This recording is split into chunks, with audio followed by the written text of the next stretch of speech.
आप सब पर सलामती हो। मैं यासिर रशीद हूं और आप मेरा वीलॉग देख रहे हैं। नाजरीन, आप देखेंगे कि पाकिस्तान तहरीक इंसाफ के हक में मुख्तलिफ सियासी जमातें जो हैं वो बयानात देती आपको दिखाई देंगी। जिस तरीके से पाकिस्तान पीपल्स पार्टी वो ये बयान दे रही है कि पाकिस्तान मुस्लिम लीग नून जो है इसने पीटीआई से इंतकाम लिया है और ये इंतकाम पहले पाकिस्तान पीपल्स पार्टी से भी ले चुकी है। हम इसका निशाना बन चुके हैं।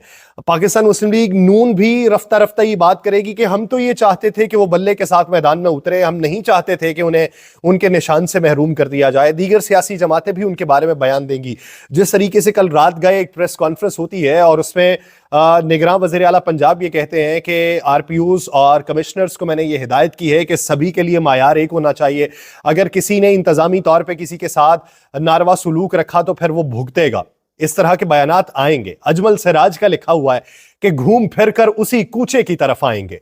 दिल से निकले भी अगर हम तो कहां जाएंगे। हमको मालूम था ये वक्त भी आ जाएगा, हाँ मगर ये नहीं सोचा था कि पछताएंगे।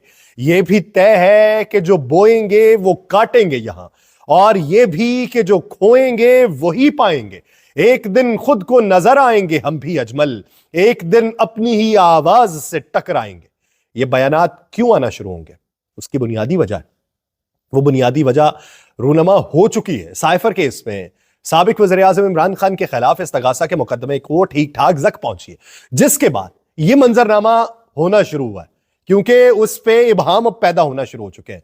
इस केस के अंदर अहम गवाह और साबिक वज़ीर आज़म के साबिक सेक्रेटरी ने अदालती समाअत के दौरान फौजदारी मुकदमात की शिकों 161 और 164 के तहत रिकॉर्ड कराए गए अपने पहले बयान का एक बहुत नरम वर्जन पेश किया।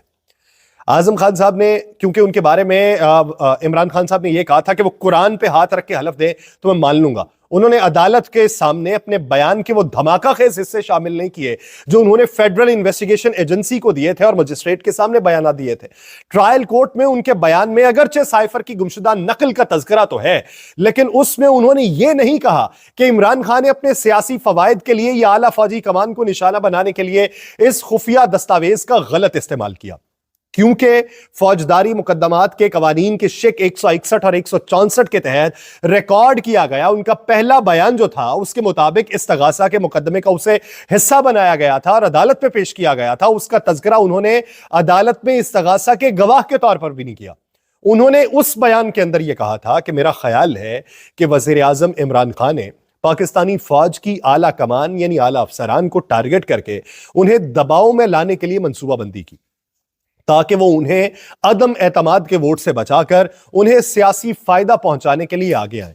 फिर उन्होंने उसमें यह भी तज़किरा किया था कि डिप्टी स्पीकर कासिम खान सूरी की साइफर से मुतल्लिक गैर आईनी रूलिंग की हिदायत भी वज़ीर आज़म इमरान खान ने दी थी और उन्होंने उसमें कहा था कि दर हकीकत इमरान खान ने साइफर की साजिश में हर जगह और हर सतह पर अपने सियासी और रियासत मुखालिफ मुहर्रिकात के लिए कोशिशें की और नतीजतन इमरान खान ने साइफर टेलीग्राम दस्तावेज 27 मार्च 2022 के इस्लामाबाद के जलसे के अंदर लहराई, जिसके बारे में उन्होंने मुझे बताया था कि वो गुम हो चुका है।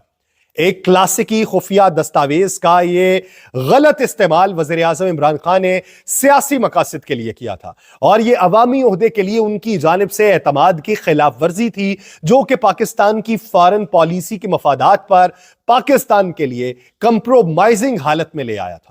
और उन्होंने उसके अंदर यह कहा था कि मेरी राय में इस किस्म के इकदाम के जरिए इमरान खान ने फौज की सफों के दिमागों में अपनी आला कमान पर शक के बीज बोए थे और यह कि साबिक वज़ीर आज़म इमरान खान ने साइफर की साजिश को सियासी सरमाया बनाने के लिए इस्तेमाल किया था, यह ख्याल किए बगैर कि रियासती इदारों की हुर्मत का क्या होगा।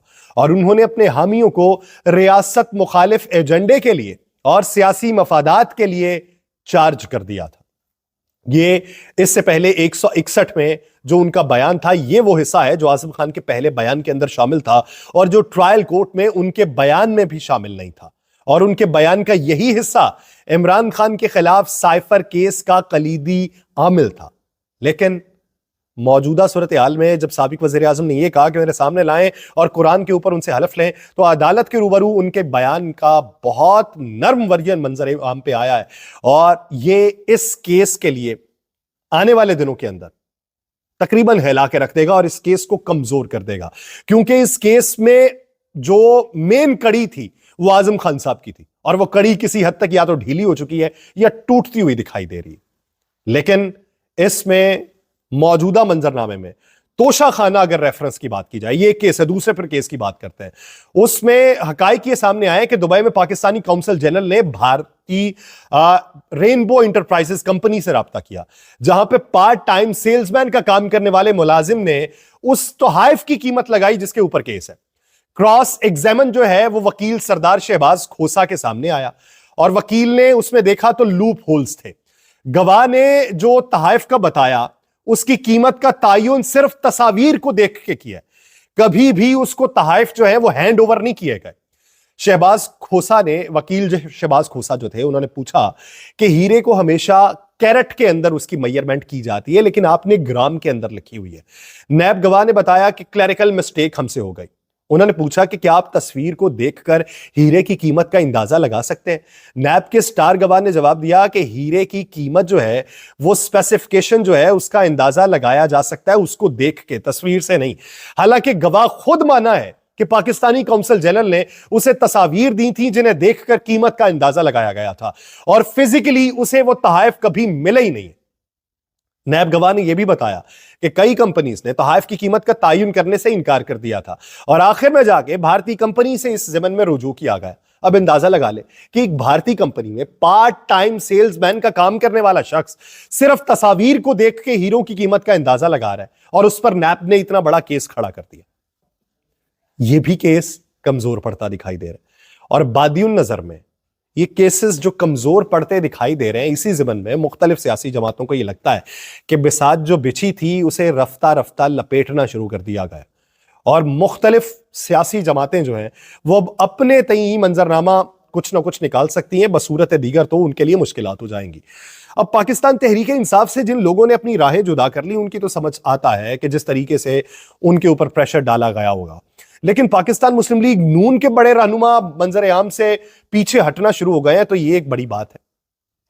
और बड़ी बात इसलिए कि साबिक गवर्नर, साबिक सीएम केपी के सरदार महताब खान, उनकी बुनियादी रुकनीत मुअत्तल की तो उन्होंने कहा मैंने तो टिकट ही नहीं मांगा था, मैं तो पहले ही लैदा हूं। दानियाल अजीज साहब, शाहिद खान अब्बासी साहब, मिफ्ता इस्माइल साहब, जुबैर साहब, उसके अलावा नवाब शेर वसेर और भी बहुत से नाम हैं जिन लोगों ने आज़ाद हैसियत में मैदान में उतरना समझा है कि हम आज़ाद हैसियत में मैदान में उतरेंगे तो ये पाकिस्तान मुस्लिम लीग नून का सबसे बड़ा सेटबैक होगा।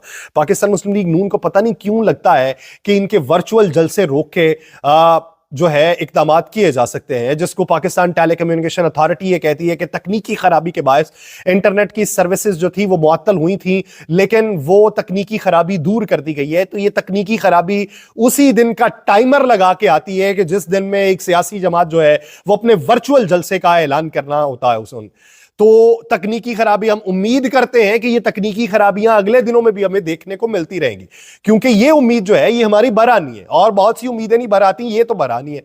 क्योंकि पाकिस्तान में अभी आम इंतखाबात के इनेकात में सिर्फ 18 दिन बाकी हैं, लेकिन माजी के बरक्स इस मर्तबा मुल्क की सड़कों चौराहों पर जगह जगह सियासी जमातों के उम्मीदवारों के बैनर्स और पोस्टर्स कुछ कम लगे हुए दिखाई दे रहे हैं और किसी के लगे हो तो हमने यह भी देखा है कि पुलिस एहलकार उनको फाड़ के वो फकीरों को दे देते हैं कि ये तुम रखो।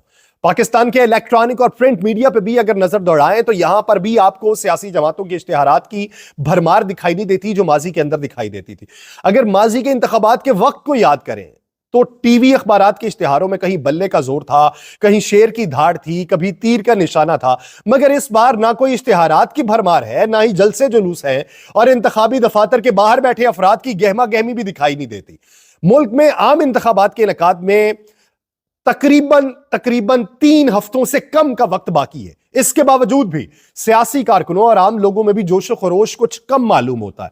पाकिस्तान में तकरीबन तमाम ही छोटी बड़ी सियासी जमातें और आजाद उम्मीदवार इंतखाबी मुहिम की तैयारियों का दावा कर रहे हैं, लेकिन जलसों समेत सियासी सरगर्मियों में वाज़ेह तौर पे कमी नजर आ रही है। पाकिस्तान मुस्लिम लीग नून कहती है कि 2018 में हमें हाथ पांव बांध के मैदान में उतारा गया था, लेकिन इस सब के बावजूद उनके इंतखाबी जलसे देखने वाले होते थे, उनके इंतखाबी दफातर देखने वाले होते थे, लेकिन अब की बार जब उनके लिए पूरा मैदान है वो खामोश है। पाकिस्तान में बड़ी सियासी जमातों के रहनुमा इस मुशाहिदे से जुज़वी तौर पर इत्तफाक करते हैं। सियासी रहनुमाओं और तजियाकारों का यह मानना है कि सड़कों और गलियों में इंतखाबी गहमा गहमी कम होने की मुतअद्दिद वजूहात है।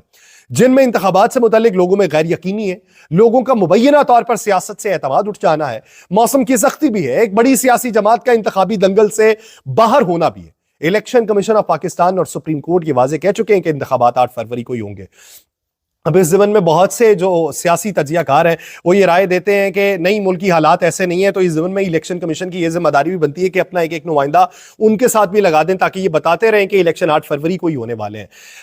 पाकिस्तान के ऐवान बाला में अब तक 3 करारदादें पेश की जा चुकी हैं, जिसमें इंतखाबात को मुलतवी करने के लिए सिक्योरिटी की खराब सूरत हाल को भी जवाब बनाया गया, लेकिन कुली तौर के ऊपर मंजरनामा नहीं बनाया जा सका।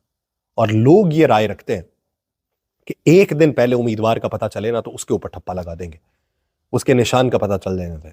अब इस तरह की रिटेलिएशन अगर देखने में आएगी और इस तरह का जज्बा देखने में आएगा जिसमें ना कोई कंपेन, ना उम्मीदवार वोट मांगने गया हो और उस दिन उसे वोट भी पड़ जाए, तो यह कितनी बड़ी तब्दीली हो सकती है। इसी का सोच के बहुत से डरे हुए हैं। मुझे दीजिए इजाजत, अल्लाह निगहबान।